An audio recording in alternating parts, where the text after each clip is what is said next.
আমাকে ওই বাসার নিচ থেকে তুলে গাড়িতে উঠেই কিন্তু আমাকে যেটা জব টুপি বলে কালো টুপি পড়েছে।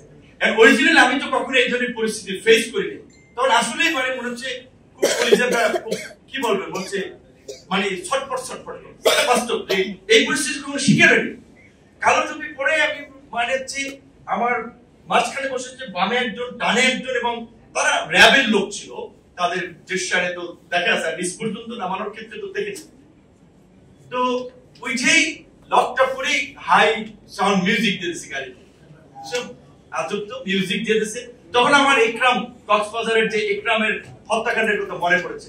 আমি শুনছি যে অনেকে ক্রস ফায়ার দেয়, তো আমি বলছি যে মিউজিক চলতেছে যাওয়ার পথে হাতি ঝিল দিয়ে মাইরা মুইরা পালাই দিতে পারে যে যাতে এই পিস্তলের শুট সাউন্ড কোন দিকে না যায়, এটা করবে।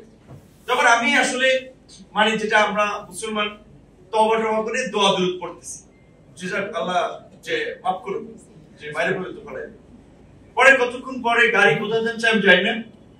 তারপরে গাড়ি থেকে নামলাম, নেমে যেখানে রাখলো ওই যে আপনারা দেখেছেন আমি কথাগুলো পাবলিকলি খুব বেশি বলি নাই, ওইরকমই যেটা কবরের মতোই সিঙ্গেল একটা বেড ফালানের মতো, বেডও ফালানের মতো না একটা জায়গা, আর পাশেই খোলা একটা একটু বাথরুম করার মতো একটা জায়গা আছে।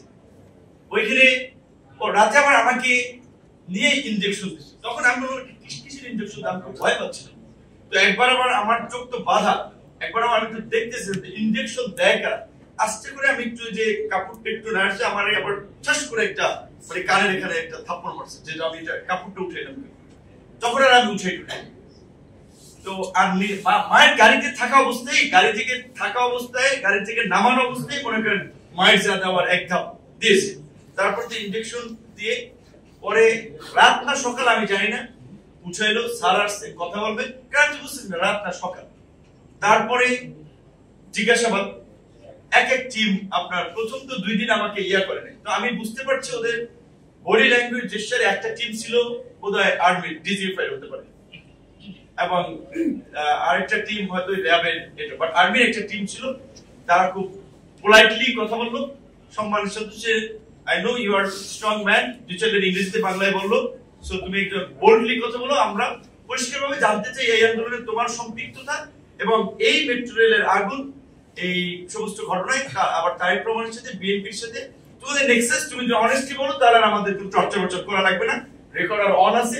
না হলে তো এটা তো তুমি শিক্ষিত মানুষ, ঢাকার ভিতরে পড়ছো, তুমি জানো কিভাবে কথা বের করতে হয়, আমরা কিন্তু সেভাবে বের করবো। আমি যদি ওই রেকর্ড নিশ্চয় ওনাদের কাছে আছে, অফিসিয়াল ডকুমেন্ট সংরক্ষিত আছে, কারণ 111 ওবায়দুল কাদেরকে কালো কাপড় পরে চা খাওয়াইতেছে আর জিজ্ঞাসাবাদ করতেছে, ভিডিও তো পর ছাড়ছে, এই রেকর্ড আছে। তার পরিষ্কার ভাবেই বলছি যে দেখেন আমি তো সরকার বিরোধী মানুষ, শেখ হাসিনার অত্যাচার নির্যাতনে গোটা দেশের মানুষও বিপদগ্রস্ত, আমরাও বিপদগ্রস্ত। কাজী এই যে আমাদের একেবারে ইন্টেনশন সবসময় ছিল যে কোনো পরিস্থিতিতে আমরা যদি শেখ হাসিনার পতন ঘটাইতে পারি। তো আমাদের কাছে মনে হয়েছে এই আন্দোলনে যেইভাবে নির্বিচারে মানুষ মারছে, এই যে অত্যাচার আপনারা আগুনের কথা বলেন, এগুলো আমাদের উপরে দায় চাপান, এগুলো শেখ হাসিনা সরকারের এজেন্সি করেছে। তো এগুলো বলার পরে তো বলতেছি ভালো মানুষ শুনতেছে, পরে আপনার হাত কেমনে যে এইভাবে উঠে দেখলাম আপনার পায়ে এই যে নিচে পিঠে এখানে পিঠে, তারপরে আমার এই দুই সাইডে কতক্ষণ পর হচ্ছে আমি মনে হয় লাইক কি বলবো প্লেনে উঠলে অনেক সময় হঠাৎ করে মনে হয় যে শব্দ দিয়ে যাচ্ছে, আঞ্চলিক ভাষা বলে কান হয়ে যায়, মনে হচ্ছে ওইরকম।